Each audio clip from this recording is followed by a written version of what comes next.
ninfoplastia, abdominoplastia, mamoplastia. A gente vai falar hoje sobre vários tipos de cirurgias plásticas com um grande amigo e um grande cirurgião, Dr. Newton Parron.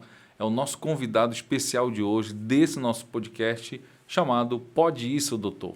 Se você tiver alguma dúvida, vai comentando, vai mandando para a gente, depois a gente vai tentando responder.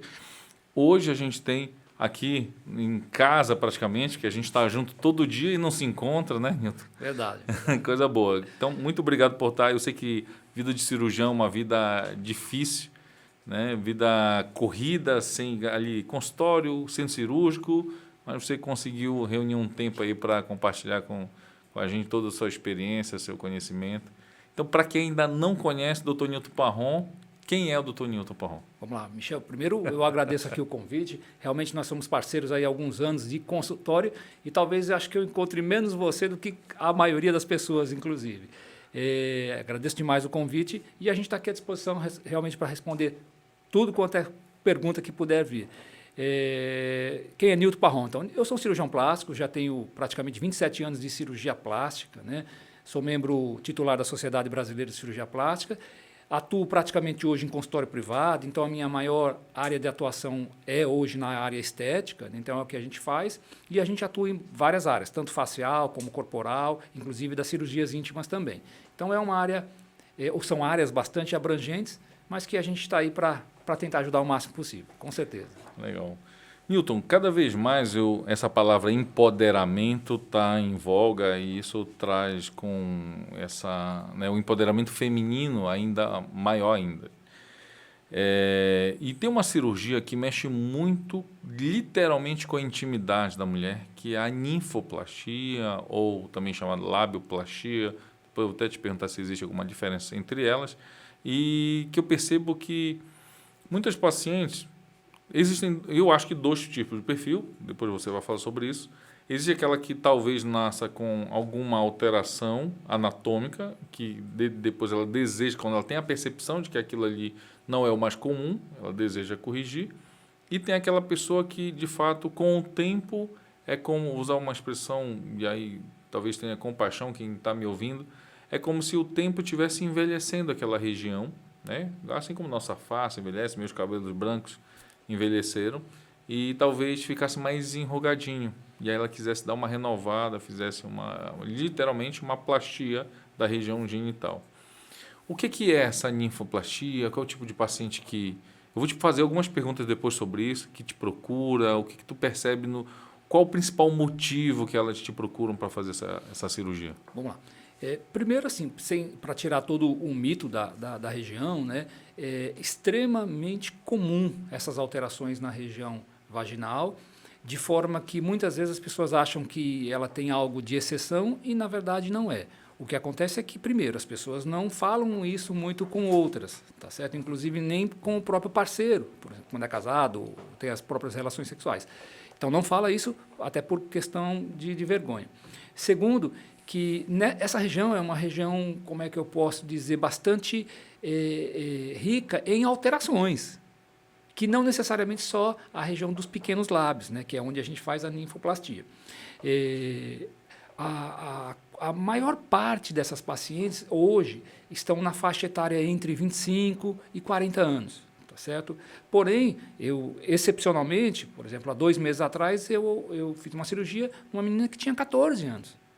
Mas assim, com 14 anos, mas ela tinha realmente uma alteração extremamente grande para alguém de 14 anos. Então, era algo realmente fora da curva. A maior queixa dessas mulheres, elas são, primeiro, na relação sexual. Mesmo que o parceiro nunca nem tenha comentado. Mas para ela, realmente aquilo é importante. A segunda queixa é o volume da região. Então, o volume naquela região, quando ela coloca, por exemplo, um biquíni, principalmente o nosso país é um país tropical, então, realmente, quando você tem áreas de regiões quentes, o uso do biquíni é bastante grande. Ou até mesmo na lingerie. Então, numa calcinha, os volumes fazem com que realmente aquilo seja bastante incômodo. Então, talvez sejam as maiores queixas. Entendi. Então, na verdade, e é interessante falar isso porque, às vezes, cada vez mais eu percebo, você é um tipo de cirurgião plástico que se preocupa do porquê, né? antes do como diz o Cortella, o porquê de fazer essa cirurgia plástica, porque eu acho que deve existir uma incoerência quando alguém te procura para fazer um tipo de cirurgia dessa pelo outro, né? Pelo parceiro ou pela parceira. E na verdade, que você está me trazendo hoje, que na verdade o que no seu dia a dia, pela sua experiência, é mais por elas mesmo, né? Que estão incomodadas com aquele aspecto, seja na vestimenta, seja no ar. Mas aí eu fiquei na dúvida, na relação, é questão de dor, é questão de vergonha, o que elas referem lá? No geral, mais é a vergonha. Raramente, e raras exceções, realmente elas têm dor. Em alguns casos, sim, porque o volume passa a ser um pouco maior e quando existe a penetração, é como se o pequeno lábio se invaginasse, ou seja, ele entra junto. Eu até trouxe um modelo aqui, Isso. eu acho que nessa câmera tá te pegando aqui. Se você puder mostrar para a gente. Que seja mais fácil aqui. Então, veja, nós temos aqui, na verdade, a região pubiana, né? Ou seja, a região pubiana, os grandes lábios, que é a região externa da vagina, e os pequenos lábios. Então, a ninfoplastia é a cirurgia realizada nos pequenos lábios, nessa região. Essa região é uma região que a gente chama de uma região X, é a região do clítoris, né? Então, é uma região, a princípio, intocável. Nós temos cirurgias para isso também, mas é uma cirurgia que normalmente não se toca nessa cirurgia, né? Que quanto menos você tocar, melhor, porque aqui é a região da extrema sensibilidade. Então, tem muita vascularização, muito nervo, exatamente, né? Exatamente, principalmente a parte nervosa. Então, quando a pessoa tem também a hipertrofia imenal, ou seja, a hipertrofia clitoriana, existe uma cirurgia, porém é uma cirurgia um pouco mais complicada. Tá certo? Ela é maior e assim por diante. Mas existe a correção disso também. Mas 99% das alterações do ponto de vista dos pequenos lábios dessa região, porque o clítoris se junta com essa região, é da região dos pequenos lábios, tá certo? Então, normalmente, essa região, ela pode ser normal, e esse normal, inclusive, tem que ter um certo volume, que geralmente o próprio grande lábio, muitas vezes, recobre ele. Aqui, na verdade, ele está um pouco mais aberto nesse molde, né? Mas o próprio grande lábio faz isso, fecha um pouco. Quando ele começa a se exteriorizar, aparecer mais, é que começa a acontecer as alterações e as queixas, tá certo?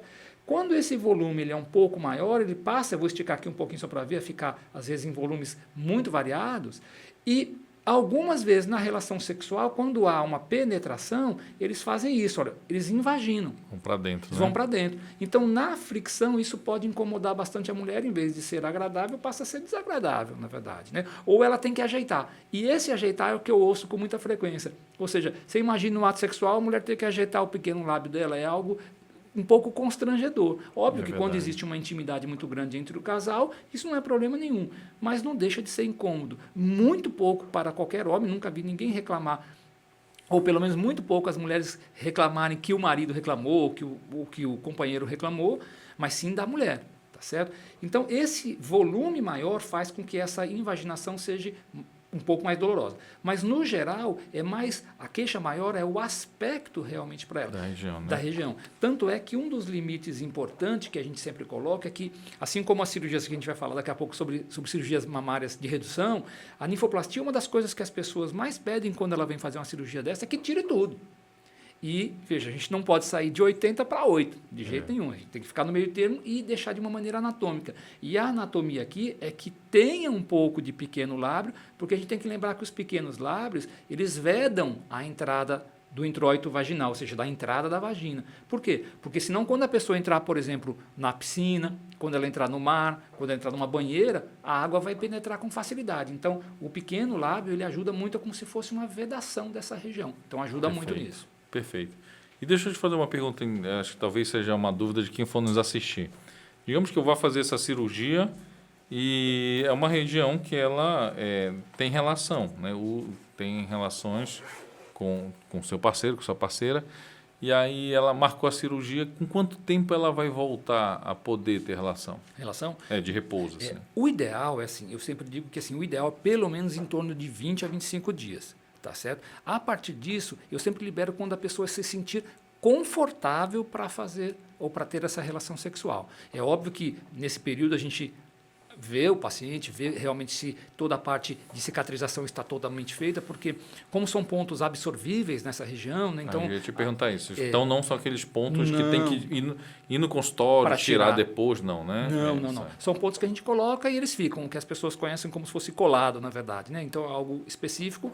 Então, eles são pontos absorvíveis, com o passar do tempo eles caem praticamente sozinho e, às vezes, acontece de ter alguns outros pontinhos que eles aparecem em alguns pequenos, de alguns poucos dias. E esses pontos a gente, às vezes, tira porque se a pessoa tiver uma relação com esses pontos, ela pode, por exemplo, incomodar, machucar, ferir ou ter um pouco de dor. Então, às vezes, mesmo estando nessa fase que ela está pretendendo já ter a própria relação sexual, isso é óbvio que às vezes há uma cobrança por conta do parceiro, 25, 30 dias, que não deixa de ser um prazo razoável, né?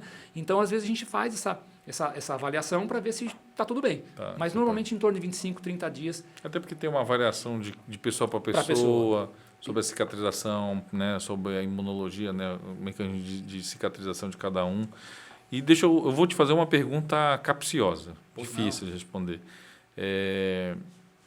Eu vejo, às vezes, profissionais da ginecologia fazendo essa cirurgia, mas quem teve a formação acadêmica para trabalhar com estética é o cirurgião plástico. E isso também é uma cirurgia plástica, né? Qual a tua visão sobre isso? Assim, você vê algum tipo de limitação entre as duas cirurgias? Não, de maneira alguma. Eu acredito que, como é uma região que é óbvio que é, vamos dizer assim, a área de atuação do ginecologista, né? Talvez a visão fosse que nós estivéssemos invadindo a área dele. E, na verdade, não é isso, não. Até porque eu recebo muitos pacientes encaminhados dos colegas ginecologistas. Então, é uma das áreas que, como o ginecologista tem realmente muita coisa para tratar, né? Normalmente, a estética passa a não ser o dia a dia deles. Não é a maior preocupação. Lógico que todo mundo que é cirurgião, todo mundo que passa a fazer cirurgias, a gente tem uma preocupação funcional, que é com a função de qualquer órgão, e de uma certa maneira quem lida com um pouco de parte externa, mucosa, pele, também tem uma certa visão estética. Mas, no geral, não é o dia a dia. Já do cirurgião plástico, nosso dia a dia é a preocupação estética. É natural, você não dá um ponto numa pessoa se você não tiver preocupado com a estética, mesmo que seja, por exemplo, uma cirurgia reparadora.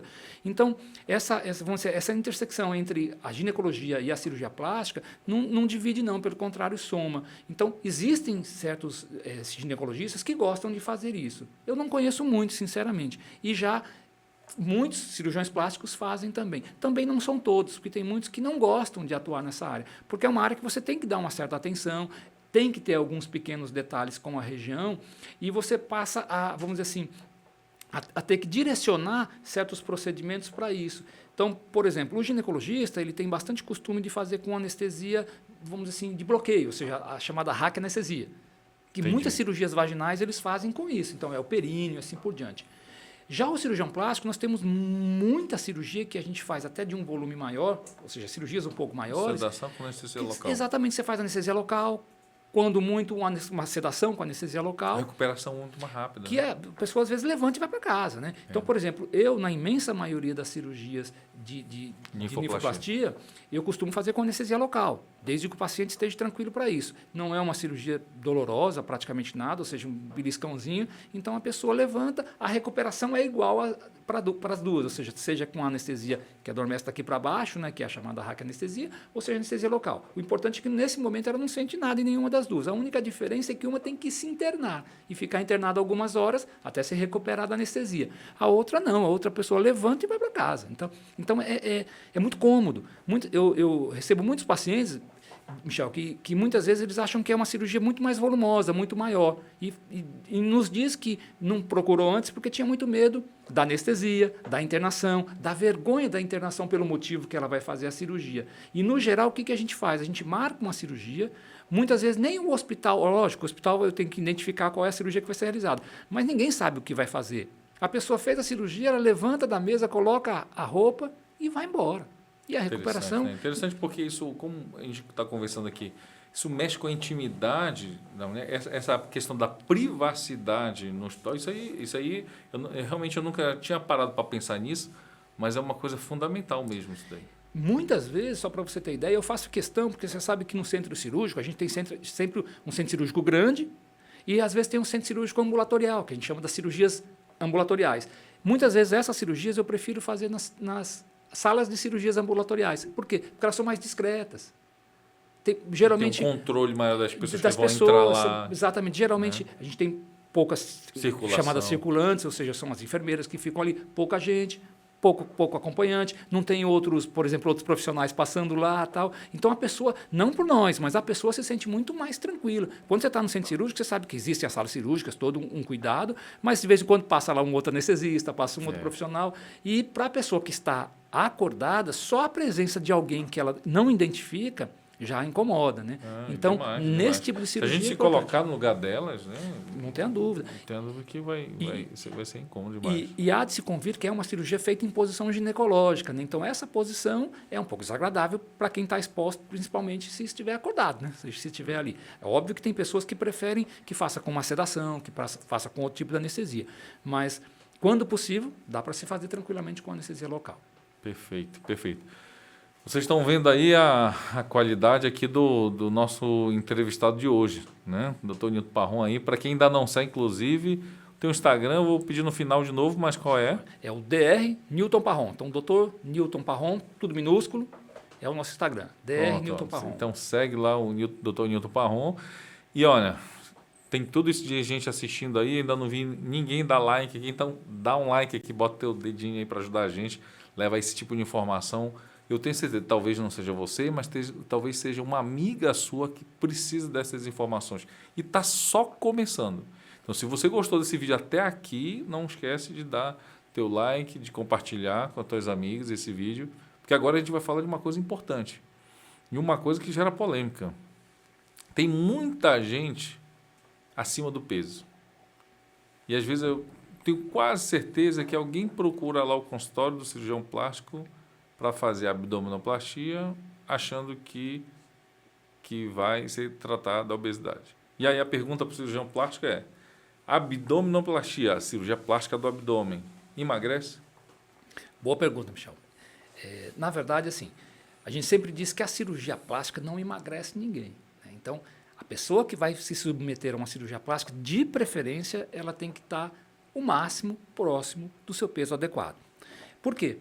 Porque quando a gente fala em emagrecimento ou quando a gente fala em obesidade, a gente tem que lembrar que o corpo todo nosso está acima do peso. Então, é o rosto que está mais cheinho, são os braços, é a mama, é o abdômen, mas é as pernas, é o bumbum. Então, toda essa região está acima do peso. Por quê? Porque a pessoa está acima do peso.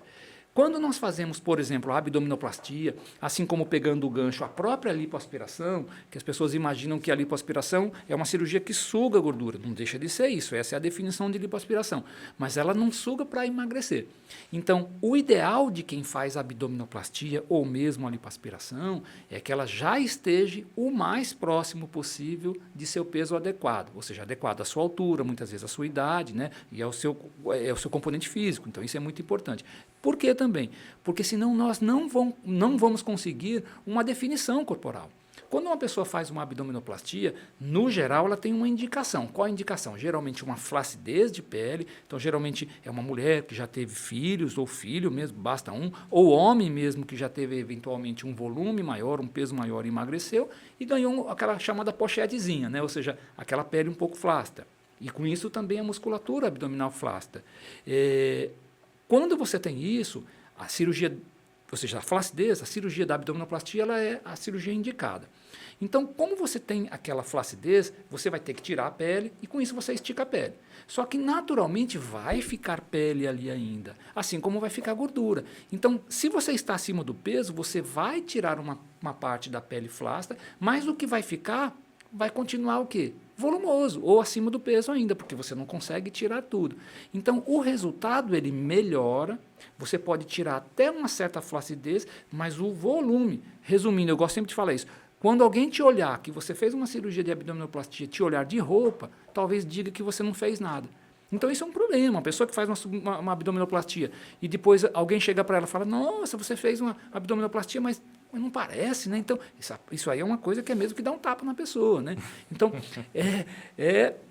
é aquilo que a gente sempre fala, não, nós queremos um resultado adequado, então vamos atingir um peso mais próximo do adequado para você poder fazer essa cirurgia. Aí os resultados são fantásticos, o resultado é muito bom, porque você torneia o corpo, né, ou seja, melhora a região, não só abdominal, porque hoje a gente complementa muitas vezes com lipoaspiração de outras regiões, dos flancos, né, e com isso você consegue realmente uma mudança significativa corporal da pessoa. Eu te perguntar isso, são cirurgias distintas. Lipoaspiração é uma coisa e a abdominoplastia é outra. Nem todo mundo que vai fazer uma lipoaspiração precisa da abdominoplastia, mas todo mundo que vai fazer a abdominoplastia precisa da lipo ou como é que é essa? Não necessariamente. Interdependência delas? Na verdade, elas se complementam, né? Só que são procedimentos distintos, realmente. A lipoaspiração, ela pode, e no geral é feita independente da abdominoplastia. Quando? Quando a pessoa não tem flacidez de pele. Então, eu vou colocar de uma certa maneira, por exemplo, o homem ou a mulher, no caso, né? Mas a mulher que não teve filhos, então ela nunca foi obesa, nunca teve grandes volumes corporais, não teve essa perca grande de peso. Mas ela tem um volume que incomoda, aquela gordurinha localizada, ou aquela falta de definição no abdômen, mas ela não tem o quê? Flacidez de pele, aquela pele sobrando, aquela pochetezinha, quando a pessoa senta, né? Fica aquela dobrazinha. Então, ela tem só gorduras localizadas. É o que a gente chama de melhor indicação para a lipoaspiração. Então, a lipoaspiração ela é utilizada quando a gente só vai tirar gorduras localizadas, sejam de várias áreas. Então, não é só no abdômen, a gente pode tirar dos flancos, das costas, do culote, ou seja, da região lateral das coxas, inclusive dos braços e assim por diante. Então, a lipoaspiração é para quem tem só gorduras localizadas. Já a abdominoplastia é para quem tem a flacidez de pele, como eu falei agora há pouco, para não ser redundante aqui. Agora, no geral, hoje em dia, quem faz a abdominoplastia, normalmente isso é 98% das pessoas, ou até mais, complementam com algum grau de lipoaspiração. Porque a abdominoplastia praticamente é a resolução da região anterior do abdômen, ou seja, da frente do abdômen. Então você puxa a pele, antes de puxar essa pele, na verdade, você fecha a musculatura que a gente chama da diástase, né? Que você conhece muito bem, porque você faz lá esse ultrassom muito bem. Então, a gente fecha essas diástase, puxa a pele e você dá um contorno abdominal anterior, ou seja, na frente da barriga. Só que os lados, como é que fica? Aquela gordurinha pode existir, geralmente existe. Então, a lipoaspiração ela vem para complementar esses detalhes. Acaba sendo um retoque final, né? Exatamente. Tanto é que isso, eu vou falar aqui algo que com certeza os nossos aí ouvintes vão saber disso. Antigamente, quando você fazia uma abdominoplastia, a pessoa ficava com o abdômen bem retinho, bonito, mas quando a pessoa virava de costas, que você olhava, parecia que a pessoa estava quadrada. Parecia ou seja, ninguém dizia que fez nada, porque não ganhava o contorno de cintura. Hoje não. Hoje, junto à abdominoplastia, nós conseguimos fazer retoques, que a gente chama de retoques, ou seja, detalhes, na verdade, que realmente melhora não só o abdômen, mas toda a região do tronco da pessoa, né? Ou seja, toda a região corporal. E acaba dando um conjunto. Eu percebo, por exemplo, eu faço alguns exames de pacientes pós-operatórios, que, assim, de controle suas, eu percebo que você faz um tipo de lipoaspiração ali que deixa até o bumbum com aspecto parece maior, né? Sim. Parece que, não sei se tira um pouquinho das costas, alguma coisa assim, que dá um up ali, né? Um up grande, assim, um contorno delas, né? E isso é assim, na imensa maioria dos casos, é uma das coisas que as pessoas sempre falam. Inclusive, acham que todo mundo coloca gordura no bumbum. Gordura no bumbum é um procedimento que a gente faz, vamos dizer assim, com muita frequência, mas não necessariamente você precisa fazer isso. É interessante quando você faz, por exemplo, essa lipoaspiração que a gente chama dos flancos, eventualmente uma parte das costas, mas principalmente dos flancos, que são essas laterais do nosso corpo. É como se fosse, eu gosto de fazer essa analogia, como se a gente tivesse o bumbum aqui e as costas aqui. Quando você faz a lipoaspiração das costas, vamos dizer, dos flancos, é como se eu fizesse isso, olha. Quando eu faço isso, veja o que aconteceu com o bumbum. Ficou pra frente, por ótica, né? é como se ele tivesse crescido. Na verdade, não foi ele que cresceu, foi as costas que diminuiu. Então, dá a impressão que a pessoa fez alguma coisa no bumbum.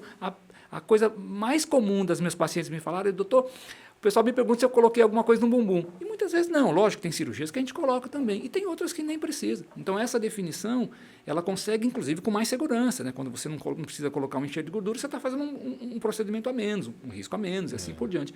E consegue ter resultados muito bons. Então, esse contorno corporal hoje, associado à abdominoplastia, fez com que os detalhes dessa cirurgia ficassem muito melhores do que já foi um dia. Então, isso é um ganho muito bom para quem faz uma cirurgia dessa, né? Muito legal. Você falou aí aí tocou algumas vezes no assunto mulher, homem. Tem mais ou menos uma proporção aí do que te preocupa a abdominoplastia, homem e mulher? Tem sim. Inclusive, eu sou uma pessoa das estatísticas, então eu gosto muito de números. É assim, normalmente a abdominoplastia é 96% de mulheres e 4% de homens. Não que o homem não tenha flacidez, mas não é o maior incômodo do homem. O homem tem bastante estigma, inclusive ainda um pouco com a cicatriz. E mais importante de tudo, isso é o que define essa estatística, não tem como ser diferente. O que cria a indicação da abdominoplastia? A flacidez abdominal. O que cria a flacidez abdominal? A gestação. Então, só mulher tem filhos, na verdade. Sim, né? Então, essa é a questão. Na verdade, não só o abdômen, mas a maioria das cirurgias plásticas, elas são decorrentes, geralmente, dos filhos. Né? Então, é o preço que a mulher paga. Né? O homem, nem esse preço ele paga. Né? Então, ou seja... Verdade. E ainda acrescentaria, talvez, uma outra segunda análise aí. Dos homens que desenvolveram um abdômen mais globoso devido a uma obesidade, poucos eles vão passar por um processo de emagrecimento ao ponto de sobrar pele, né? Exatamente. Então, assim, a maioria, normalmente é um caminho quase que irreversível do homem. Quando ele chega num certo nível da barriga dele, para voltar, às vezes é difícil. É difícil. E, no geral, o componente masculino dessa cirurgia, geralmente ele está associado a um emagrecimento, vamos dizer assim, grande. Seja ele através da cirurgia bariátrica, ou não, tá certo? Mas com grandes reduções, no geral. Então, assim, aqueles pacientes que realmente perdem acima de 25, 30, 40 quilos ou mais, aí sim a cirurgia do abdômen é uma das cirurgias mais realizadas em quem perdeu grandes pesos, na verdade. Mas fora isso, é mais difícil o homem se incomodar. Por exemplo, fora daquelas reduções abruptas e grandes, é mais difícil essa cirurgia no homem. Já na mulher, a abdominoplastia é uma das cirurgias mais realizadas. Perfeito. Pessoal, vocês estão vendo aí a qualidade aqui do nosso entrevistado de hoje. Eu estou tirando aqui muitas dúvidas e acho que vou dar uma emagrecida para dar depois procurar um up, dar um up aqui também. Da dona patroa autorizar aí, já sabe. Tá em casa, né? Tá em casa. Newton, tem muita gente que às vezes quer fazer uma transformação geral na sua vida, né? Às vezes por si, às vezes porque de fato separou, está reconstruindo a vida, né? E eu percebo muito isso lá no dia a dia conversando com as mulheres, que chega um ponto que elas dizem assim, chega de desculpas, chega de promessas, vou correr atrás, né? Vou virar a chave e ele vai ver porque ele me largou. Quando eu postar aquela foto, e aí ela quer fazer 2 cirurgias ao mesmo tempo, abdômen e mama. Né? Abdominoplastia e mamoplastia, que é a cirurgia da mama. E aí, pode? Pode e deve, muitas vezes. Né? Existe um tipo de cirurgia que associa essas duas, que a gente tem um nome, inclusive, específico em inglês, que a gente chama de mom makeover. Né? Ou seja, é a cirurgia da mamãe, vamos dizer assim. Por quê? Porque essas alterações na mama e no abdômen são alterações, no geral, associadas também, como a gente acabou de falar, a gestações. Então, é aquela mulher que tem filhos, seja numa primeira gestação, ou aquela que já teve a sua prole, ou seja, já teve 1 ou 2 filhos e agora encerrou e fala, poxa, agora é a hora de cuidar de mim, como você acabou de falar, por seus vários motivos, na verdade. O mais importante para a gente é que ela queira fazer. Então, só voltando aqui ao que você falou, isso é o mais importante. Se ela quer impressionar alguém, eu não sei, mas é importante, não, eu quero fazer, não estou fazendo para ninguém. Então, isso é muito importante a gente captar isso. Mas a associação das duas ela é muito comum. Por quê? Porque muitas vezes a queixa é da mama, então geralmente aquela mama que caiu um pouco mais, ou geralmente é muito comum a pessoa aumentar a mama na gestação, enquanto ela estiver amamentando as mamas estão maiores. No geral, quando para de amamentar, as mamas costumeiramente elas diminuem e caem.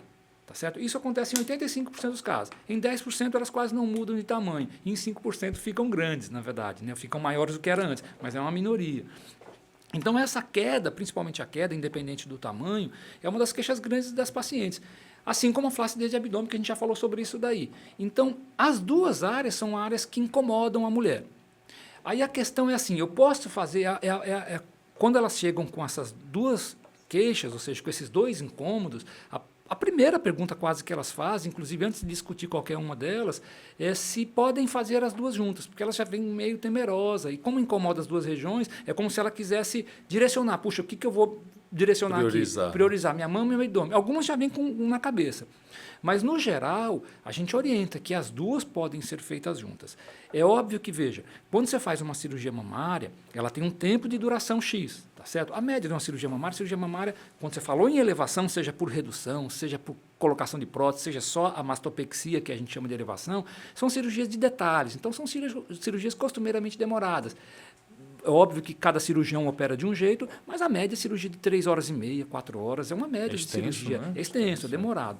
A abdominoplastia, ela é um pouco mais rápida do que a cirurgia da elevação ou da redução, que é a mastopexia. Interessante, apesar de ser uma área muito maior. Muito maior. Mesmo que você faça com a lipoaspiração, ela costuma ser um pouco mais rápida. Mas não é muito, 3 horas e meia. Lógico que aí a gente vai depender dos detalhes que nós vamos fazer. Quando você modifica, faz várias áreas de lipoaspiração, talvez isso demore um pouco mais. Hoje tem associação com lipo-HD também, aí a coisa começa a mudar de figura, aí não entra nesse detalhe, porque são cirurgias de muito mais detalhes e mais demoradas mesmo. Mas, se você somar as duas, é média de 6 horas e meia, 7 horas de cirurgia. Ou mais, óbvio que aqui eu vou respeitar a minha experiência.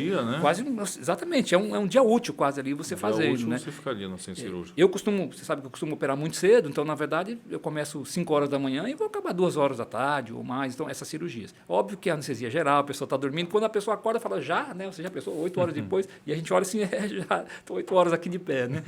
Mas essa associação, ela é interessante em que sentido? Apesar de ser uma cirurgia dupla, então se a pessoa pergunta, poxa, eu vou fazer uma cirurgia dupla, ela não é mais perigosa do que eu fazer uma só? Óbvio, né? Ou seja, puxa, como é que você vai operar 2 áreas, um tempo muito maior e não vai ser mais arriscada? É sim, não tenha nem dúvida disso. Nós estamos falando de 2 áreas, nós estamos falando de uma recuperação um pouquinho mais trabalhosa, né? Ou seja, eu sempre digo que assim, quando você faz uma área, faz outra, você vai ter algumas limitações, quando você faz as duas juntas, a limitação aumenta. Então é como se você precisasse ter uma dependência maior de uma ajuda de um terceiro, ou seja, de uma outra pessoa para te ajudar, principalmente nos primeiros dias. Então essa dependência, essa recuperação era um pouquinho mais trabalhosa no início, tá certo?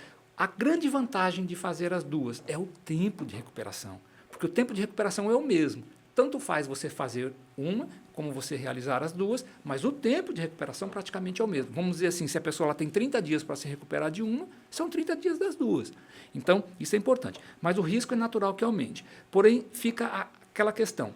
Mas é um risco muito pequeno, né? Sim, sim. Se você comparar, que é onde eu ia chegar. Se você for comparar, vamos dizer, a pessoa que está com uma queixa da mama e uma queixa do abdômen, não tenha dúvida. É uma questão de tempo dela resolver as duas. Ela pode resolver junto, pode resolver separado. O que eu ouço rotineiramente é quando uma pessoa faz só uma delas, depois o que eu ouço, poxa, por que eu não fiz as duas juntas? Se arrepende. Mas é óbvio que tudo tem o seu momento, então é aquele momento específico que parece que Deus guia a pessoa a fazer nesse momento.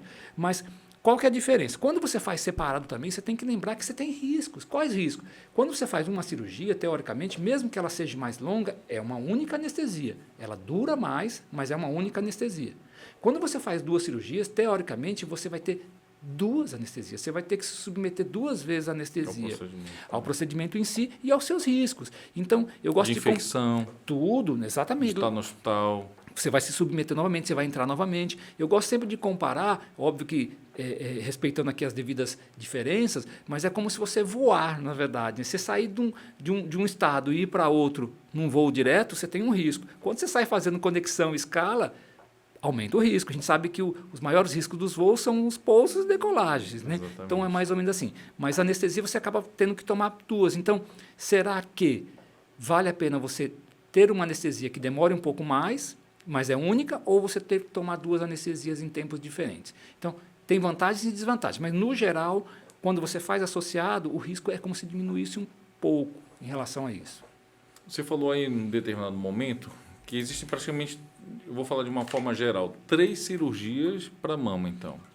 Existe a mamoplastia redutora, quando o volume da mama acabou ou desenvolvendo naturalmente, crescendo, né, na distribuição de gordura da pessoa, ficou com uma mama muito volumosa, ou devido à amamentação, após a amamentação, ficou com aquele volume aumentado, e isso é aquilo que comanda a pessoa. E existe a mastopexia, que é a elevação, né? A famosa que a mama está caída, ela quer botar para cima, elevar a mama. E existe a mamoplastia de aumento, quando elas acham que está pequenininha e quer botar prótese. Mas nessa mastopexia ou nessa mamoplastia redutora, se a pessoa quiser dar sei lá, de uma forma mais, não sei se é a expressão mais correta, dá um resultado estético, refinamento maior usando prótese. Pode, porque parece meio contrassenso assim, como é que eu vou reduzir, né, fazer uma cirurgia de redução e botar uma prótese? Como é que é isso daí? É interessante. Essa pergunta é uma das perguntas que, inclusive, a gente escuta com muita frequência, não da maioria dos pacientes, porque essas pessoas hoje, quando procuram uma cirurgia, elas já procuraram tudo, se informaram. Assistiram um podcast como esse nosso. Exatamente, já ouviram muitos e foram lá procurar. Muitas vezes muito bem orientadas, outras vezes nem tanto, porque a gente sabe que algumas informações são informações muitas vezes inadequadas, ou às vezes, vamos assim, dizer, bastante mercantilista, que eu gosto de dizer. A gente está aqui para informar, a gente não está aqui para vender nada. Então, isso é muito importante. Isso é verdade. Por isso que é importante ouvir de médico e, de preferência, o mais adequado, o mais especialista possível. Então, às vezes, elas se informam inadequadamente. Mas o que acontece? É como você falou, nós temos, a princípio, 3 tipos. Tem outras variações pequenas, mas é como se fosse mistura delas, né? Mas é a redução, a elevação. É óbvio que quando você reduz, você eleva também, né? Mas, às vezes, a elevação é quando a pessoa tem uma mama pequena, ou só caída e só vai levantar. Já a redução é quando você vai levantar e reduzir ao mesmo tempo. E o aumento. E você pode ter a associação delas. A associação mais comum é a elevação com aumento, ou seja, porque a pessoa tem uma mama muito murcha, né? Vamos chamar assim. Perdeu muito volume de gordura, secou, né? Então, geralmente, isso acontece muito depois da gestação, da perca de peso. Então, ela fica quase sem estrutura para só levantar a mama. E aí você, às vezes, tem que compensar isso colocando uma prótese. Então, você consegue um volume, consegue um pouco mais de sustentação, que é manter a mama mais elevada, de preferência por mais tempo possível, e com isso resolve bastante o problema. Óbvio que a colocação da prótese é diferente, geralmente só a colocação é quando a pessoa tem uma mama pequena e precisa de um volume. Pronto, vamos chamar assim, a mais simples dessas cirurgias todas. Agora, o contrassenso que a gente muitas vezes ouve, que as pessoas questionam, é como é que uma pessoa vai reduzir a mama e coloca uma prótese. O que acontece, Michel, é que é o seguinte, a mama redutora ela é uma das cirurgias mais antigas dessas todas que a gente falou, para não dizer a mais antiga. Então, tudo começou com reduções mamárias, na verdade, né? Tirando, óbvio que tudo começou com câncer de mama, né? Mas depois foram as reduções mamárias. O grande problema é que quando a pessoa faz uma redução, é óbvio que aqui precisamos respeitar cada caso, não necessariamente todos os casos dão para fazer isso, tá certo? Mamas muito grandes, aí a gente tem que tomar alguns cuidados por alguns detalhes técnicos. Mas quando a pessoa faz uma redução, num primeiro momento, a queixa inicial é que ela quer reduzir o volume. Mas depois que a pessoa faz a cirurgia, e a gente sabe disso, a cobrança é estética, sempre assim. Né? Por isso que... Ela não só quer que fique menor, mas fique bonita. Né? Então, isso é natural de qualquer ser humano. Né? A gente, às vezes, vê isso muito em hospitais, vamos dizer assim, públicos, né? Às vezes a pessoa fala, poxa vida, ela fica com medo de não ser aprovada, por exemplo, no hospital público para fazer aquela cirurgia gratuita, vamos chamar assim, pelo hospital público, porque ela acha que tem que justificar só tamanho, só volume, às vezes plano de saúde também, né? E, na verdade, a gente sabe que, assim, ela quer diminuir, ela tem um incômodo que o peso é grande, problemas de coluna, outros problemas grandes, às vezes de assadura, mas ela também quer que a mama dela fique bonita, né? E uma das coisas que a gente vê é que, assim, antigamente, praticamente você só reduzia a mama e nunca colocava prótese, porque era realmente um contrassenso. Com a evolução da qualidade das próteses, a gente começou a utilizar mais a prótese porque a segurança ficou muito maior. Então, quando você reduz, você praticamente diminui o volume, mas tem alguns detalhes que você não consegue resolver. Então, muitas vezes você faz uma redução, faz uma elevação, mas, primeiro, a consistência da mama, ela continua o quê? A mesma do tecido da pessoa. Então, se a pessoa tem um tecido mais mole, vamos chamar, eu vou falar aqui de uma maneira bem simples, mais mole, menos consistente, então ela vai ter uma mama menor, um pouco mais elevada, mas mole. E aquilo não agrada tanto. E um grande detalhe, ela não ganha o chamado colo, que hoje todas as mulheres querem ter. Né? Aquele colo marcando um pouquinho, não necessariamente com aspecto artificial, Mas aquele altinho, que a mama natural a gente sabe que não tem, na verdade, não tem. Então, você quer um pouquinho de colo, ou você coloca uma roupa valorizando muito, e dá para fazer isso até com mama pequena, sem nada, mas se você quer um colo que fique realmente mostrando, por exemplo, num sutiã, numa roupa um pouco mais decotada, num biquíni. Porque às vezes eu percebo, elas acostam, mas eu estou falando como homem, né? Imagina, 2 homens comentando, mas é porque o doutor Nilton, a gente tem tanta empatia com as mulheres que a gente tenta se colocar. Mas eu acredito que não seja tão confortável você apertar. Vocês estão ouvindo a gente aí hoje, me digita para mim aqui esse comentário. É confortável, não é confortável? É coisa da besteira da minha cabeça. Do que você colocar de fato um sutiã ou um biquíni confortável e você formar o colo, né? Com certeza. Fica difícil, porque toda vez que você quiser formar um colo artificial que você não tenha volume para isso, você vai ter que apertar muito, que é igual a gente observa aqueles filmes antigos de aspartilho, aquela coisa toda, verdade. que é algo que vai amarrando, parece que dá um nó na pessoa. Não tinha abdominoplastia, nem Exato, não tinha, então, ia só aquela coisa, o cara ficava 2 pessoas para amarrar uma, né? Hoje não. Então, como é que você ganha esse colo? Para ganhar o colo, então, na cirurgia da mastoplastia redutora, o que você faz? Você coloca uma prótese. Aí vem a questão, poxa, mas se eu estou reduzindo, como é que eu vou colocar uma prótese? O que acontece é que quando você planeja colocar uma prótese e tem essa possibilidade, você normalmente tira mais tecido mamário para substituir por, vamos chamar assim, uma quantidade de prótese, ou seja, um volume de prótese, geralmente não é nada grande, mas com isso você mantém a mama de um tamanho proporcional àquilo que a pessoa almeja. Proporcional geralmente ao corpo, pequeno, médio, grande, o que a pessoa está querendo. Mas normalmente é assim. É diferente de você fazer, poxa, mas se eu for reduzir, eu reduzo e coloco uma prótese, ela passa a ser grande de novo. Então, na cabeça das pessoas acontece isso, mas na verdade não é isso. O que se faz é como se reduzisse mais, então você tira mais tecido mamário e coloca uma prótese. Para quê? Para que ela dê um pouco mais de consistência e um pouco mais de arredondamento de colo. Então, você consegue com isso diminuir e dar um formato mais bonito. Muito bom. Associado a isso, até aproveitando esse gancho, hoje a gente faz alguns detalhes, inclusive, que não é a maioria dos casos que precisam, mas alguns casos. Então, além disso, às vezes, para pequenos arredondamentos, pequenas definições, a gente faz hoje até os enxertos de gordura em alguns lugares. Só que na mama os enxertos tem que ser com muito cuidado, porque a gente sabe que tem as chamadas, você sabe muito bem, as chamadas esteatosnecroses, e com isso dão sinais de calcificações muito perigosos, depois radiologicamente falando, né? E deixa eu te fazer uma pergunta que toda paciente quase me faz lá na clínica. Tem que trocar prótese hoje em dia? Essa pergunta é interessante, é uma pergunta de toda consulta a pessoa tem que sair sabendo dali, né? Hoje em dia não. Hoje em dia não mais a gente precisa trocar necessariamente a prótese. Então, veja, não é que não precise trocar, é muito importante a pessoa entender isso, né? É que antigamente, quando nós colocávamos uma prótese, uma das coisas que a pessoa tinha que entender é que depois, em média, de 8 a 10 anos, ela teria que trocar a prótese. Então, isso ela colocava sabendo que teria que trocar. Poderia ser que ela tivesse um problema ou outro problema que tivesse que trocar até antes disso. Mas com 8 ou 10 anos, mesmo que ela estivesse tudo bem, ela teria que saber que o ideal é que ela trocasse aquela prótese. Hoje não. Como as próteses evoluíram, então essas próteses elas têm um conteúdo hoje que a gente chama de gel coesivo, então elas não são mais líquidas, né? O silicone anteriormente, falando, hoje é fácil de explicar, é como se fosse esse gel, o álcool gel que a gente usa. Ou seja, ele não é bem líquido, mas não é uma gelatina dura. Então, ele é como se fosse um álcool gel. Esse era o silicone antigo. Hoje, não. Hoje, o conteúdo das próteses, eles são o que a gente chama de gel coesivo. É como se fosse uma gelatina. Ele é duro, ele não vaza da prótese. Todas? Todas. Hoje, todas as próteses adequadas, ou seja, para realmente ser aprovada em qualquer país, ela tem que ter esse conteúdo. É um conteúdo de gel coesivo. Existe prótese nacional existe, importada? Existe. No Brasil, na verdade, a imensa maioria é importada. A imensa. Mas nós temos 2 marcas brasileiras muito boas, inclusive. Inclusive, as marcas brasileiras são consideradas uma das melhores do mundo. Não estou dizendo que é a melhor, a gente nunca pode falar isso de prótese, porque cada cirurgião tem a sua experiência com cada marca.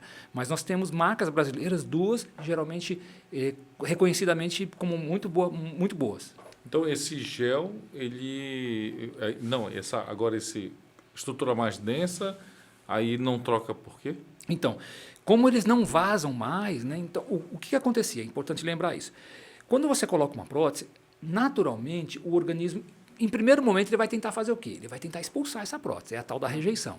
É como qualquer outro corpo estranho que a gente coloca no organismo. Tem que lembrar que um DIU pode ser assim, um stent dentro do coração, vamos dizer assim, uma placa, uma platina no osso, né? Tudo isso, a primeira coisa que você colocou é um corpo estranho, não pertence a gente. Então o organismo vai tentar rejeitar. No geral, todos esses artefatos e a prótese, ela é feita para ter o mínimo possível de reação. É o que a gente chama de o mais inerte possível. Então, no geral, a rejeição é muito difícil. É raro acontecer. Pode, mas é raro. Então, o organismo aceita. Quando ele aceita, o que acontece? Ele tentou expulsar, mas não conseguiu. Então, quando ele aceita, é como se ele falasse assim para a prótese: olha, eu tentei colocar você para fora, mas não consegui. Então, eu vou te isolar aí, você vai ficar quietinho no seu canto. E cria a famosa cápsula, né? É um envoltório que isola a prótese do contato constante com sangue, os elementos do sangue, com o tecido mamário. Então, essa cápsula, ela é algo bastante fino, como se fosse aqueles plásticos filmes que a gente usa em comidas, né? Mas veja, essa cápsula, ela envolve a prótese, no formato da prótese, e há de se convir que a prótese vai fazer o quê? Ela vai ficar ali roçando nessa cápsula. Então, antigamente, esse roçar, o que acontecia? A prótese ia se desgastando, eu gosto de fazer essa analogia como se fosse um pneu de um carro. Vai chegar uma hora que a prótese vai ficando de tal maneira que ela fica como se fosse careca, muito fininha, a proteção dela. Chega uma hora que ela rompe e aquele líquido vazava. Extravasava, né? Quando ele extravasava, o organismo é tão sábio que ele tem essa cápsula, ele não deixava sair espalhando para canto nenhum, mas a mama modificava, murchava e assim por diante. Hoje não. Hoje, essa proteção da prótese, que antigamente, que eu chamo de pneu, é como se ela tivesse antes uma única camada, hoje elas têm em média 7 camadas, então elas são bem mais resistentes, mais grossas. Então é muito difícil haver um desgaste pleno. E, mais importante, mesmo que essa prótese se desgaste ou mesmo fure, esse conteúdo ele não vaza. Então, como ele não vaza, porque ele é coesivo, então a gente não precisa trocá-lo antes que isso ocorra. Ou seja, antigamente eu precisava trocar uma prótese com 8, no máximo 10 anos, porque era esperado que ela vazasse. Hoje não. Quando eu troco uma prótese, se tiver algum problema. Então, eventualmente, você pode estar com 8, com 10, com 12 anos. Os seus exames de acompanhamento, que a gente sempre orienta, pelo menos o ultrassom, lógico, dependendo da idade, ainda vem associado com a mamografia, mas a mamografia a gente sabe que é direcionada para a mama e não para a prótese. Está tudo bem, você está com 12, 13 anos, não tem nada, não tem nenhum problema com a prótese, não tem nenhuma alteração, você não precisa trocar. Antigamente precisaria, mesmo que estivesse tudo bem, precisaria. Tiro uma dúvida minha, pessoal, mesmo fazendo exame, eu tenho percebido ao longo dos anos, mais recente isso, inclusive semana passada eu atendi uma paciente exatamente com esse aspecto, não era uma paciente sua, era uma paciente de um outro colega, mas que uma mama, a prótese, ela era lisa. E a outra, ela, assim, e provavelmente realmente não era, ela começava a ter um contorno assim lobulado. Não chegou a fazer uma dobra, mas começou como se literalmente o gel... Eu como leigo, tá? Eu fiquei pensando, será que o Nordeste, por ser quente, tem alguma influência... É como se tivesse perdido um pouco de volume, mas eu procurei e não achei nada de ruptura. Não tinha extravasamento? Não tinha. Nada. E se tornou palpável, sabe? Assim, uma das dobras, assim, ela sentiu, pegava assim, realmente é uma dobradura, assim, a ondulação, né? Não chega a ser uma dobra, mas a ondulação. Já veio isso daí no dia a dia? Tu imagina o que já, é uma dúvida minha mesmo. Nesse caso, Michel, não sei especificamente, mas podem ser duas coisas. Primeiro que é o seguinte, às vezes as próteses elas criam o que a gente chama de boceladuras, né? Que nada mais é do que aquelas ondas, né? Se você pegar qualquer prótese, por exemplo, na mão e levantá-la, ela faz uma espécie de uma dobrazinha. Então, quando você coloca, teoricamente, a própria mama espalha bem ela. Então, é como se ela não fizesse a boceladura. Boceladura a gente chama então de ondas, né? É como se fosse algo, porque ela é algo mole, né? Então ela faz isso daí. Muitas vezes ela se espalha bem e não tem isso. Cria a cápsula é bem fininha e não tem problema. Às vezes acontece dessa cápsula começar a ficar um pouquinho mais espessa. Aí é como se ela apertasse um pouquinho mais a prótese. Com isso o que acontece? Desenha mais essas boceladuras. Então não necessariamente é uma contratura capsular que você sabe, que é aquele aperto, que é aquela deformidade da mama, mas ela já fez o quê? Uma consistência um pouco maior. E aí começa às vezes a fazer esse desenho. Então isso é uma das coisas que cria a boceladura. Às vezes não, às vezes a própria prótese faz isso daí. E não desenha necessariamente na pele. Agora, existe uma entidade que a gente chama de rippling, na verdade. O rippling é o quê? No geral, é visto facilmente, que é a maior queixa das mulheres, quando a mulher faz isso, na verdade, faz isso com a mama, ou com o tórax, desculpa, pela baixo, a mama e a prótese dá uma penduradazinha. Quando faz isso, às vezes desenha essas dobras aqui em cima na mama, que não é para acontecer, aqui é para ser lisinho ou com colo, né? Mas às vezes você vê essas dobras. Então, o rippling nada mais é do que essas boceladuras, geralmente na parte do colo, na parte superior da mama, e que aparece na pele.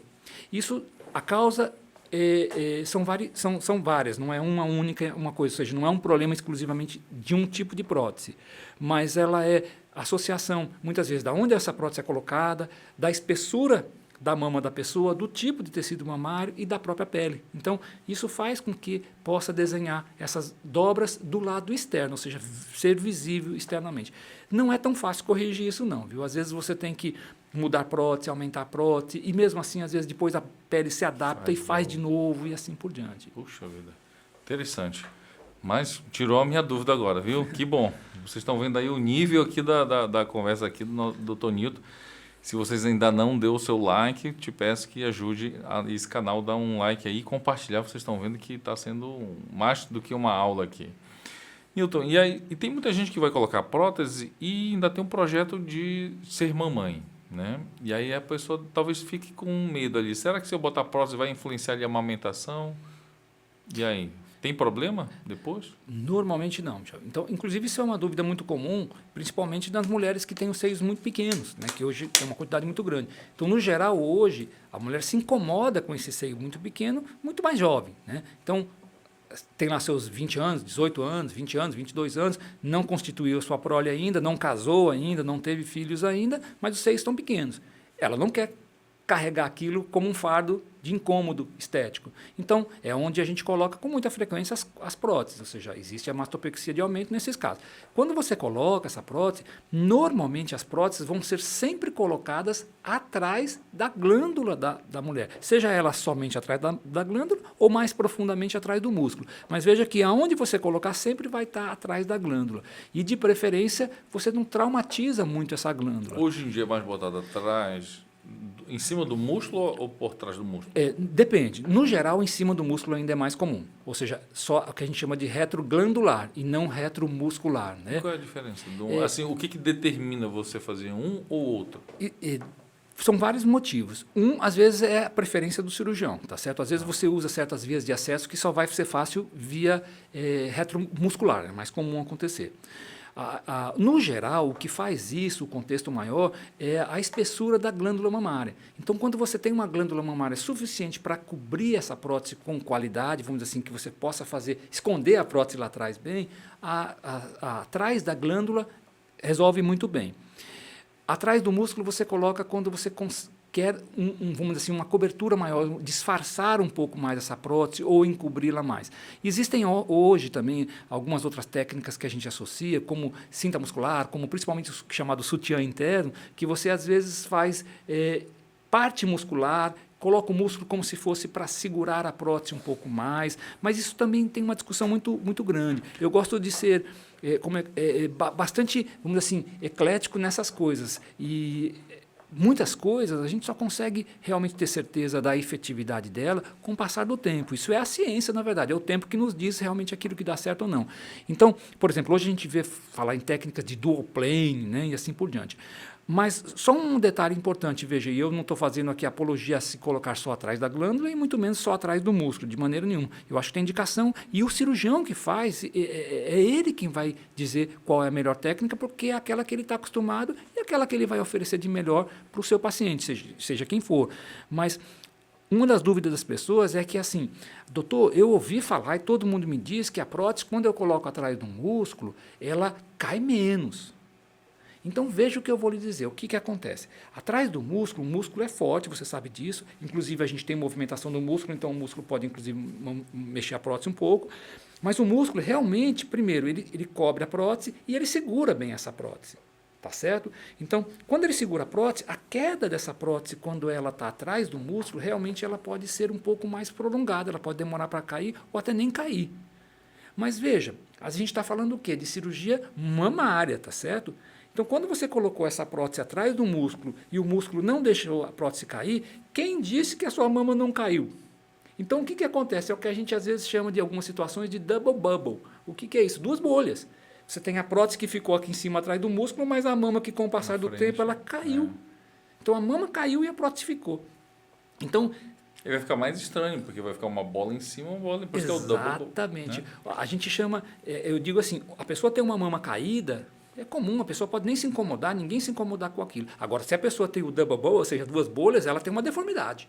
Aí não é só uma mama caída, é uma deformidade. Então é estranho. E eu não sei se eu estou falando... Mas não é a maioria dos casos, não. Não sei se eu estou falando besteira, mas a retroglandular, talvez aquela que a gente foi conversando agora, a definição do colo fica até mais... No geral. Mais definida do que quando está lá atrás no músculo. Porque dependendo da espessura do peitoral maior, você não vai conseguir dar tanto contorno ao colo, né? E geralmente ele achata um pouco a prótese. Então, assim, se você quer ganhar mais o colo, no geral, realmente a retroglandular, ou seja, atrás da glândula, marca mais. Inclusive, quando a pessoa tem pouco tecido mamário, ela pode marcar mais artificialmente também, tá certo? Então, às vezes, a pessoa não quer nada com aspecto muito artificial. Então, tem que ser discutido com o cirurgião se atrás da glândula também não vai marcar muito. Mas para atividade física, a retromuscular não tem problema? Veja, não, problema não tem não. Com o tempo você pode fazer. Em alguns casos, dependendo da liberação que se faça em algumas técnicas, você pode perder um pouco de potência, de força muscular, principalmente para os grandes atletas e assim por diante. Porque eu vejo muitas mulheres que fazem hoje crossfit, devido inclusive à intensa atividade física, elas perdem muito volume de mama e de repente elas podem querer fazer a cirurgia e depois continuar como crossfiteira, como diz o outro. No aí geral, talvez tenha problema, né? Às vezes pode dar alguns esforços. No geral, quando elas fixam bem, não. Mas pode sim. Você pode perder um pouco de potência na dependência da sua exigência muscular, que com o tempo compensa, mas no geral pode. Um outro detalhe também é que em alguns casos também, isso é uma queixa que a gente vê às vezes em algumas situações de mulheres que colocam atrás do músculo, também quando você fica com o músculo parcialmente fixo, que você usa só parte dele, ele envolve a glândula. Então, quando a pessoa contrai o músculo, ela pode mexer a prótese. Então, às vezes, a pessoa, deselegantemente, quando diz, faz uma contração e o seio mexe, né? Ou seja, a prótese mexe. Óbvio que não são todos os casos também, não digo nem de longe a maioria, é uma pequena parcela que às vezes pode modificar, pode mexer quando você faz uma contração. Interessante. A mulher não mexe o seio não tem músculo, então ele não mexe, né? De maneira alguma. Agora, quando você coloca atrás do músculo, às vezes pode acontecer isso.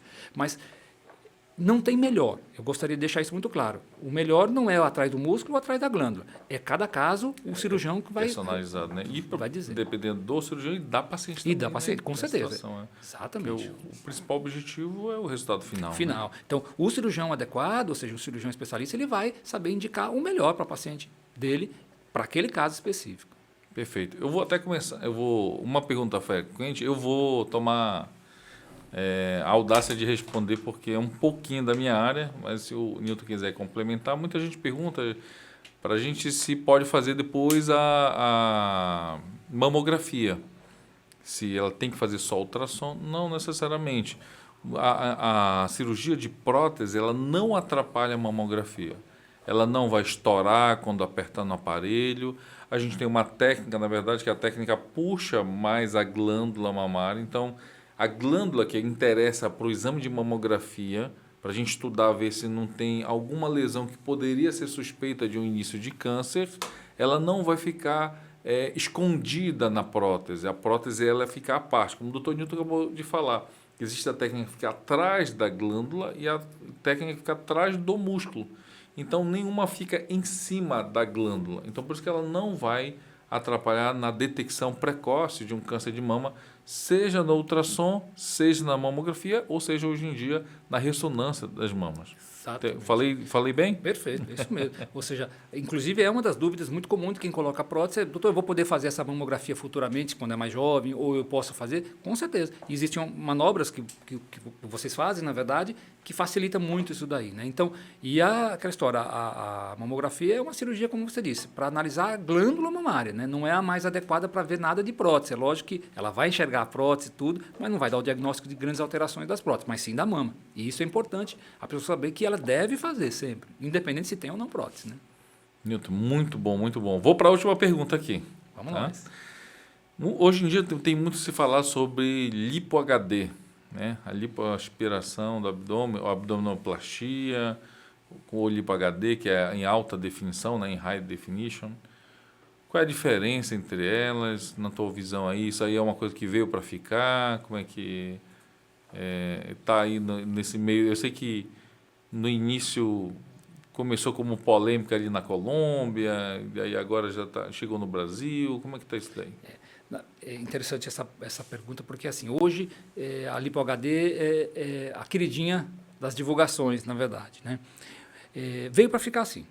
A lipoaspiração, ela teve constantemente uma evolução desde o seu surgimento, né? Uma coisa interessante é que a primeira divulgação da lipoaspiração foi feita aqui no Brasil, na verdade, por um cirurgião francês, Yves Gerard Leloux, e por acaso foi num congresso aqui em Fortaleza, na verdade, em 1980. Então, foi a primeira descrição de uma lipoaspiração, só para as pessoas entenderem. Foi tirado ele começou tirando um lipoma, ou seja, um nódulo de gordura, colocando como se fosse um canudo, né, que é uma cânula na época muito grossa.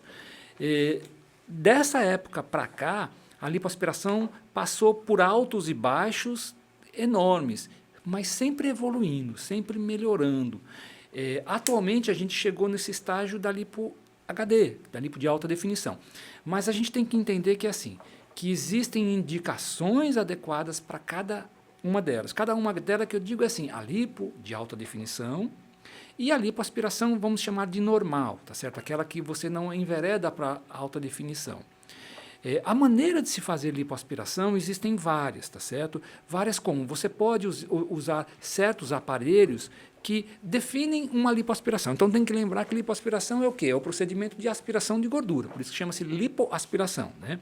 Essa aspiração de gordura, ela pode ser feita de uma maneira mais clássica, que a gente chama com as cânulas são como se fossem canudos, né, que sugam, óbvio, de metais, né? Elas podem ser feitas com alguma deterioração da gordura, por exemplo, lasers, ultrassom, vibrolipoaspiração. O que é isso? É um aparelho que faz com que a cânula mexa sem você precisar fazer esse esforço, então normalmente ele é utilizado para facilitar para o cirurgião. Não tem grandes acréscimos, vamos dizer assim, técnicos. Eu falo isso por quê? Porque às vezes a pessoa fala, olha, eu fiz uma vibrolipoaspiração. A vibrolipoaspiração, apesar de ser um nome bonito e um nome, vamos dizer assim, mais moderno, a gente não tem ganhos de tecnologia em si, o que facilita para o cirurgião, mas o resultado final, na verdade, pode ser o mesmo, só com a cânula, não muda nada. A laser tem uma indicação específica, a ultrassônica também, tá certo? Já a lipoaspiração normal, ela é indicada para quê? Para você tirar gorduras localizadas de pessoas que realmente têm essas gorduras, normalmente pode ou não estar acima do seu peso, porque às vezes a pessoa não está acima do seu peso, mas ela tem uma tendência de localização de gordura em determinados lugares que ela não perde de jeito nenhum, tá certo? Ela está num peso bom, faz atividade física ou não, e naqueles lugares ela não consegue perder. Então, em homem é muito comum, por exemplo, abaixo do umbigo, aquela barriguinha que a gente tem uma dificuldade enorme de perder. As mulheres nessas regiões laterais, ou mesmo aquelas gorduras genéticas, que são também culotes, mesmo os flancos, né, que é essa região lateral do abdômen. Então, é difícil perder isso, por exemplo, mesmo com atividade física frequente e mesmo com a perca de peso, tá certo? Então, a lipoaspiração, ela melhora e resolve muito isso. Lembrar que a lipoaspiração é para quem não tem a flacidez de pele, tá certo? Então, isso é muito importante, só gordura localizada. Já a lipo-HD, ela nada mais é do que uma lipoaspiração, porém agora mais detalhada. Ela serve para tentar definir certos desenhos abdominais, como se simulasse, na verdade, ou se ela colocasse mais à exposição os desenhos musculares, como se fosse aquela definição dos gominhos, na verdade, que a gente tem. Então, esses desenhos, elas é tentado com a lipoaspiração HD. Você falou interessante, o maior desenvolvedor dessa técnica é um colombiano, que é o Alfredo Royos, na verdade, tá certo? Que começou, só que a lipo-HD ela começou com bastante, vamos dizer assim, confusão e até, não digo complicações, mas com resultados muito medíocres, porque o que estava se tentando era fazer desenhos, na verdade, da musculatura na gordura. Então, a pessoa, às vezes, tinha um volume abdominal, aquela gordurinha localizada, e o que se fazia era como se fosse desenhos através de sombras e luzes, que a gente faz, que é isso que acontece. Então, na foto, como a gente brincava, ficava bonito, ficava aquele desenho da musculatura, mas quando você tocava no abdômen dessa pessoa, era uma geleia, porque era gordura. Ou seja, a gordura não é músculo, na verdade. Ou seja, quando você vê um abdômen muito trabalhado, você toca, o que é aquilo? Aquilo é um músculo, é duro. A pessoa é atleta, na verdade, né? Então, começou assim. O que aconteceu? Não tinha futuro uma coisa dessa, ou seja, como é que você faz uma coisa que na hora fica bonito, mas 2, 3 meses depois aquilo tudo vai, você sabe, vai se desfazer. Existe uma cicatrização, uma retração, aquilo tudo vai deformando, vai ficando estranho, além de ficar todo mole, inclusive com dificuldade enorme de correção. É uma coisa muito difícil de corrigir isso, porque você fez lipo de profundidades diferentes, desenhos, que depois é muito difícil. Hoje não, hoje a Lipo HD, ela se consagrou, ou seja, achou o lugar dela. Qual é o lugar dela? Ela tem indicação precisa.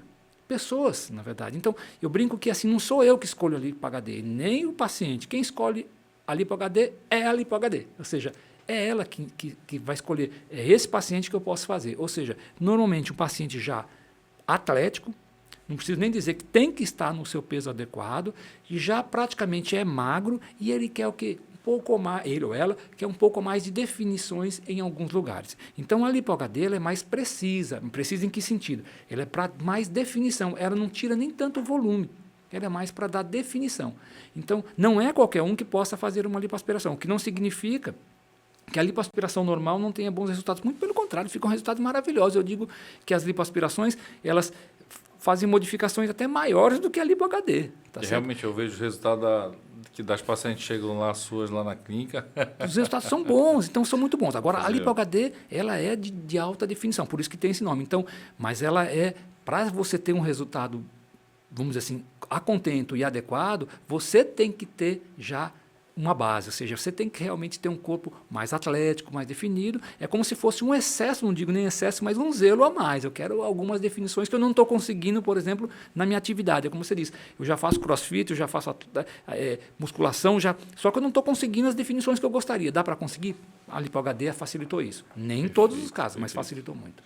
Então, eu vou dar uma opinião, se você discordar, fique à vontade, tá? Eu não sei se é ele. Eu, de longe, mesmo sendo médico, eu percebo que a cirurgia plástica, ela tem a medicina como um todo, eu costumo dizer que ela é uma ciência de verdades transitórias. E ela não muda mais porque realmente devido a ser uma ciência também muito ortodoxa.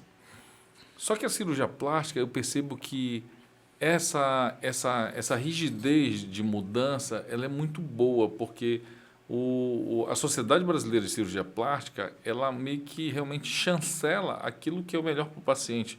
Eu tenho percebido tudo aquilo que foge muito a essa inovação, vamos dizer assim, está protegendo o paciente também do Dr. Bumbum, né, dessas atrocidades que a gente vê, gente que nem fez cirurgia plástica, fez a residência, o estudo, tem título para fazer cirurgias plásticas e muitas vezes hoje a gente vê até não médicos fazendo procedimentos que chega com problema. Isso eu acho louvável da Sociedade Brasileira de Cirurgia Plástica, essa doutrina de realmente assim, tudo aquilo que é novo, primeiro vamos analisar se de fato isso tem evidência que vai trazer um resultado positivo para o paciente, não é isso? Exatamente. Normalmente, a gente que faz parte da Sociedade Brasileira de Cirurgia Plástica, é como se a gente tivesse um outro órgão vigilante em cima da gente. Não é um órgão para nos proteger, ele nunca foi. Assim como o CRM, né? Ou seja, o CFM em si. Então, o CFM, na verdade, ele serve para, vamos dizer assim, para resguardar a ética. Então, as pessoas acham que o CRM funciona como se fosse proteção de médico, e é exatamente ao contrário. Fica ali sempre balizando e realmente valorizando os bons médicos, mas os maus vão ser punidos. A Sociedade Brasileira de Cirurgia Plástica, como ela é bastante específica, né, ela passa a fazer o quê? Ela passa a ter que dar o respaldo ao que é feito pelos cirurgiões plásticos, porque ela nada mais é do que constituída de cirurgiões plásticos. E para isso, você tem que ter um respaldo mesmo, que você vai responder por isso. Então, por isso que muitas técnicas, muitas coisas que acontecem por aí, elas começam a surgir e depois de um tempo, a gente vê que aquilo não é mais aquilo que foi, vamos dizer assim, imaginado. E, automaticamente, a gente sabe disso, que a gente passa por uma série de estudos e depois ela se cansa. Muitas vezes essas coisas a gente tem visto que assim, começou, parece que deu um resultado, depois o médio e o longo prazo mostra que esse resultado foi ruim. Então, o que acontece? Os bons profissionais não fazem mais aquilo. Aí, o que a gente vê? Outros profissionais achando que aquilo continua bom e continuam fazendo. Então, isso é muito ruim. Mas a segurança que a gente tem é de que sempre você tem que fazer o melhor para o paciente. A gente tem que lembrar que essa área de estética ela é uma área que mexe com muito dinheiro, não deixa de ser muito mercantilista em algumas situações, né? Mas o médico nunca pode entrar e enveredar nisso. Você tem que lembrar que primeiro você é médico. Você tem que fazer o melhor para o seu paciente, o resto não. O que a gente tem observado, Michel, é que em algumas situações, por exemplo, às vezes as pessoas oferecem aparelhos, por exemplo, que têm muito tempo de experiência, tá certo? Ou seja, muito pouco tempo de experiência. Então, esse resultado daquele uso, e a gente vê isso com muita frequência, por exemplo, eu vivo recebendo no meu Instagram, tentando mesmo seduzir, no WhatsApp, tanto indústrias, na plástico. verdade, como o próprio paciente. Doutor, você não faz aquele laser X ou aquele aparelho X? E muitas vezes aquele aparelho a gente já conhece, porque a gente está acompanhando o tempo todo, mas ele tem 2, 3, 5, 6 meses de vamos dizer assim, no mercado e aí, como se fosse em estudo, na verdade. E parece que é algo já consagrado. Quando você... E a gente cansou de ver isso. Eu tenho 27 anos de cirurgia plástica, então eu cansei de ver coisas que pareciam ser consagradas, com 2, 3 anos, aconteceu o quê? Cair em desuso, porque aquilo que com o tempo não servia para nada. Né? Então a gente vê hoje. E o pior, isso envolve dinheiro, né? envolve principalmente a saúde da pessoa. Muitas vezes a vida. E né? a vida, que é o mais importante, né? Não tem dúvida. Então, você indicaria que uma pessoa que estivesse pretendendo fazer cirurgia plástica procurasse no site da Sociedade Brasileira de Cirurgia Plástica quais cirurgiões plásticos estão ali credenciados, são titulados, porque traz uma segurança maior. Exatamente. Né? É assim, a gente sabe que riscos existem em qualquer coisa. Complicações podem ocorrer com qualquer um. Mas se você quer fazer uma cirurgia plástica, a minha sugestão é que você procure um cirurgião plástico. Ou seja, eu brinco assim, se eu for operar o meu cérebro, Deus me livre, mas se eu fosse operar meu cérebro, eu ia procurar um neurocirurgião. Eu não posso procurar o ginecologista, com todo respeito. O ginecologista trata de outra coisa, né? Mas é um neurocirurgião. Então, a cirurgia plástica, o ideal é que você procure. Então, assim, se você tem um mínimo de preocupação com a sua saúde e tentando se resguardar o máximo possível, entre no site da Sociedade Brasileira de Cirurgia Plástica, o acesso hoje todo mundo consegue, é muito fácil, e procure para ver se o seu cirurgião é membro da sociedade. E existem qualificações na sociedade, mas se ele estiver presente ali, essas qualificações são de menos, porque a gente tem lá cirurgiões associados, cirurgiões titulares e assim por diante, são tempos de experiências, provas e algumas coisas assim. Mas se ele fizer parte da sociedade, ele já é um cirurgião plástico, então isso é muito importante. Então isso não garante, vamos dizer, que não possa ter complicações, porque a gente sabe que tem problemas, às vezes, com cirurgiões plásticos também, com qualquer um de nós, mas pelo menos garante que a pessoa está sendo operada por uma pessoa com formação em cirurgia plástica. Então, isso é muito importante, não tenha nem dúvida disso. Talvez uma das atitudes que a pessoa vai ter antes, óbvio, de decidir a cirurgia plástica, mais importante é escolher um médico que ela confie, não tenha nem dúvida. Perfeito, perfeito.